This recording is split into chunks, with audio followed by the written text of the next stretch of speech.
Hi everyone. आज हम business statistics BCom honours का पीवाईक्यू और एग्जामिनेशन पैटर्न डिस्कस करेंगे सेमेस्टर 4 का। ब्रीफली अगर सिलेबस की अगर हम बात करें, पहली यूनिट में क्या है भाई, फ्रीक्वेंटली डिस्ट्रीब्यूशन और उनका ग्राफिकल प्रेजेंटेशन आप पढ़ोगे। थोड़ा थ्योरेटिकल भी ये पूछा जा सकता है।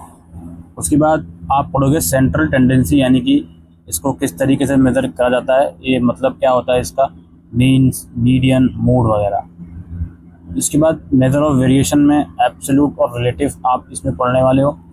वेरिएशन क्या होता है, टाइप ऑफ वेरिएशन, मेथड्स कौन से होते हैं, स्क्यूनेस एंड कर्टेसिस पढ़ोगे आप इसी यूनिट के अंदर, और इसी के अंदर आप मोमेंट्स के बारे में पढ़ोगे। अगली यूनिट आपकी आ गई थ्योरी ऑफ प्रोबेबिलिटी। इसके लेसन हैं probability distribution, statistical decision theory. और अगली यूनिट आपकी है सिंपल कोरिलेशन, रिग्रेशन एनालिसिस। फिर उसके बाद इंडेक्स नंबर है, इंडेक्स नंबर के बाद टाइम सीरीज एनालिसिस है। ये इसका सिलेबस है। आइए चलते हैं इसके पीवाईक्यू की तरफ। दोस्तों, पेपर 90 नंबर का एज यूजुअल आने वाला है, और इस पेपर के एक क्वेश्चन के जितने भी पार्ट्स होंगे ना, उसको एक ही साथ अटेम्प्ट करें। ठीक है, नहीं आता स्पेस छोड़ दें, लेकिन एक ही साथ अटेम्प्ट करें। सिंपल कैलकुलेटर इसमें अलाउ करा जाएगा। पहला क्वेश्चन है, इसमें आपको कोई 6 करने हैं। पहले क्वेश्चन में कोई 6 पार्ट करने हैं आपको, अटेम्प्ट एनी 6। आइए देखते हैं क्या क्या इसमें पूछा जा रहा है। पहले भाई है, the mean marks of 80 student were found to 45। 80 student के मीन मार्क्स 45 हैं। Later it was discovered that 2 student marks were misread as 45 and 56 instead of 54 and 65। बाद में पता चला कि 2 बच्चों के नंबर हमने गलत पढ़ लिए, ये पढ़ लिया और था ये। अब आप करेक्ट मीन निकालो इसकी मदद से। ठीक है, उसके बाद है आपका अगला part, state any 3 properties of standard deviation. अच्छा जी, उसके बाद अगला पार्ट है, first 4 central moments of a distribution are 0, -0, 4, -6 और 70। Comment upon the skewness and kurtosis of the distribution. फिर है, find the value of third quartile. Third quartile की वैल्यू निकालें if the values of first quartile and quartile deviation are 45 and 10 respectively. फिर आपको एक equation given है जो कि प्रोडक्शन ऑफ व्हीट से ली गई है। आपको रीराइट करनी है equation by shifting the origin to 2020 और express x units in month and y unit in tonne per month. ठीक है जी, उसके बाद नेक्स्ट पार्ट है, the regression coefficient of regression equation x on y is this and the same for regression equation y on x is this. अब आपको निकालना है कोफिशिएंट ऑफ कोरिलेशन। ठीक है जी। अच्छा, इसके बाद इसी का अगला पार्ट भी है।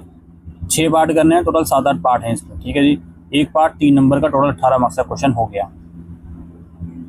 Explain the time reversal and factor reversal test under index number. और arithmetic mean is always affected by extreme values. क्या आप इस बात से एग्री हैं?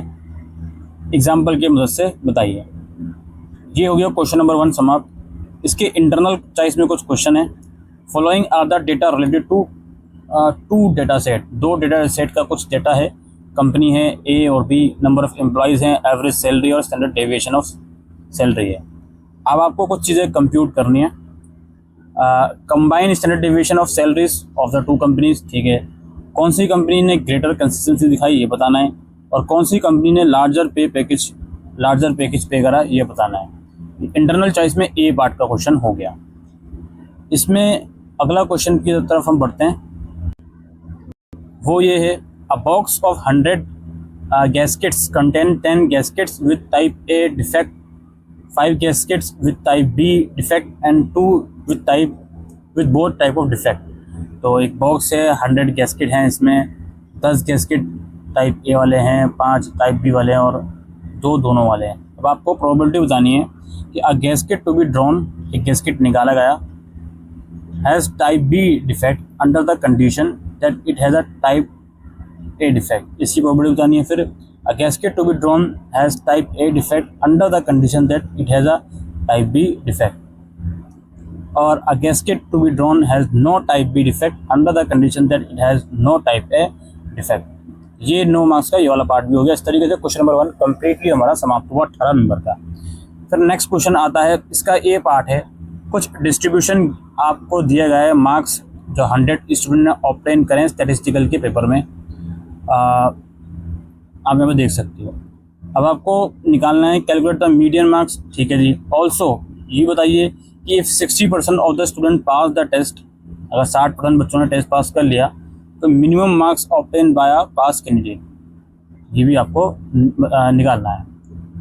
इसके बाद अगला इसका पार्ट है 9 मार्क्स का। Again the first 4 moment of a distribution about value 5 are 2, 20, 40 and 50। अब आपको निकालना है first 4 moment about mean, skewness और कर्टिसिस। अब इस क्वेश्चन के इंटरनल चॉइस पे क्वेश्चन है, इसका ए पार्ट है जी। In a factory producing electric bulb, एक फैक्ट्री इलेक्ट्रिक बल्ब प्रोड्यूस करती है। Machine A, B and C manufacture 40, 25 and 25% of the total output. अब out of the total output respectively 4, 3 and 5% known to be defective होते हैं। अब bulb is picked at random is found to be defective. अब bulb निकाला गया तो पता लगा वो डिफेक्टिव है। अब आपको बताना है, प्रोबेबिलिटी बतानी है कि क्या प्रोबेबिलिटी है कि वो प्रोडक्ट मशीन ए ने बनाया, क्या प्रोबेबिलिटी है कि मशीन बी ने बनाया, और क्या प्रोबेबिलिटी है कि मशीन ए या बी ने बनाया। ये ए पार्ट 9 मार्क्स का हो गया। इसी बात अगला पार्ट इसका है, a salesman makes a sales on an average to 30% of the customer he contact. मान लो 10 लोगों से कॉन्टैक्ट करता है, 3 लोगों को भेज देता है वो। अगर 5 कस्टमर्स उसके कॉन्टैक्ट में आए टुडे, तो प्रोबेबिलिटी बताइए कि could not make the sale, वो सेल नहीं बना पाया, और could sell to exactly 3 customer, सिर्फ 3 कस्टमर को सेल करा, इसकी प्रोबेबिलिटी भी बताइए। ये बी पार्ट। फिर सी पार्ट है, what is Poisson distribution, state the conditions under which this distribution is use, ठीक है। फिर नेक्स्ट क्वेश्चन स्टार्ट होता है, इसका ए पार्ट है, आपको एग्जांपल्स के साथ बताना है इंडिपेंडेंट और डिपेंडेंट इवेंट्स क्या होते हैं। फिर बी पार्ट जो कि 5 मार्क्स का है, इसमें पूछा जा रहा है an investment consultant predicts that the odds against the price of certain stock going up are 5:1 and the odds in favor of price remaining the same are 1:1, 1:4। दोनों के odds बता दिए कि एक स्टॉक के जो प्राइस हैं वो बढ़ेंगे तो कितने हैं, और सेम रहेंगे तो कितने odds हैं। आपको प्रोबेबिलिटी बतानी है कि जो प्राइस जो स्टॉक की जो प्राइस है वो डाउन जाएगी, इसकी प्रोबेबिलिटी बतानी है। सी पार्ट है, an inquiry into the budgets of middle class family in a certain city gave the following information। Next part है, एक इंक्वायरी करी गई मिडिल क्लास के बजट के अंदर, फैमिली के अंदर एक पर्टिकुलर सिटी में, तो उन्होंने ये इन्फॉर्मेशन दी। जो इंक्वायरी हुई थी उसके बेस पर कुछ इन्फॉर्मेशन है, ये है वो परसेंटेज एक्सपेंडिचर, खाने पे, फ्यूल पे, क्लोथिंग पे, रेंट पे, मिसलेनियस कितना है, 2010 की प्राइस क्या थी और 20 की प्राइस क्या थी, वो गिवन है। अब इस अबव इंफॉर्मेशन की मदद से आपको कॉस्ट ऑफ लिविंग इंडेक्स निकालना है 2020 का, कंपेयर करना है 2010 से। और सपोज कीजिए मिस्टर देवाव्रत इज अर्निंग 25,000 रुपये salary package in the year 2010 में इसकी सैलरी पैकेज थी इनकी, तो what should be his salary hike in the year 2020 to maintain the same standard of living. 2020 में उनकी क्या सैलरी होनी चाहिए सो दैट वो सेम स्टैंडर्ड ऑफ लिविंग 2020 में भी रख पाए जो वो 2010 में रख रहे थे। ये आपको कैलकुलेट करना है। अब इसके इंटरनल चॉइस में क्वेश्चन है, इसका ए पार्ट है जी, a project yield an average cash flow of ₹1100 lakh and standard deviation cash flow of 220, ठीक है। अज्यूम करो डिस्ट्रीब्यूशन नॉर्मल है और आपको कुछ चीज़ें कैलकुलेट करनी है, प्रोबेबिलिटीज़ कैलकुलेट करनी है कि cash flow will be more than 1350 lakh और cash flow will be less than 900 lakhs. ये ए पार्ट इसका इंटरनल चॉइस से क्वेश्चन का हो गया। इसके बाद बी पार्ट है, कुछ टेबल आपको गिवन है जिसमें प्राइस एंड कंजम्पशन 5 कमोडिटीज़ की गिवन है, 2010 की और 20 की, अलग अलग प्राइस पे अलग अलग क्वांटिटी जो कंज्यूम करे जा रही है। अब आपको प्राइस इंडेक्स नंबर निकालना है ऊपर वाले डेटा की मदद से। 2010 को बेस ईयर रखना है और मेथड्स कौन कौन से यूज़ करना है, लेस्पियर्स मेथड से भी निकालना है और पैस्ट्री मेथड से भी निकालना है और फिशर्स मेथड से भी निकालना है, तीनों मेथड से। और ऑल्सो प्रूफ करो कि फिशर इंडेक्स सेटिस्फाइड करता है बहुत टाइम रिवर्सल और फैक्टर रिवर्सल टेस्ट को, ठीक है जी। इसके बाद नेक्स्ट क्वेश्चन हमारा स्टार्ट होता है, फोर्थ क्वेश्चन, इसका ए पार्ट है, कुछ डेटा गिवन है जिसमें 10 स्टूडेंट ने मार्क्स स्कोर करे हैं एक क्लास में, स्टैटिस्टिक्स में और कॉस्टिंग में। तो वो ये डेटा ये रहा, स्टैटिस्टिक्स और कॉस्टिंग के मार्क्स ये रहे। आपको निकालना है स्पेयरमैन्स रैंक कोरिलेशन कोफिशिएंट इसकी मदद से। बी पार्ट है जी, in a firm mean and standard deviation of the advertisement expenditure were found to be 30 and 3, ठीक है जी। Whereas mean and standard deviation of the sales were found to be 90 and 12, sales का इतना था standard deviation और mean, और expenditure का इतना था। अब कोरिलेशन कोफिशिएंट जो है एडवर्टीजमेंट एक्सपेंडिचर और सेल्स का वो 0.8 था। अब आपको निकालना है द टू रिग्रेशन इक्वेशन और estimate the advertisement expenditure required to attain a sales target of 250, और what is the standard error of the estimate in the regression of y on x, ठीक है जी। ये बी पार्ट इस question का हो गया।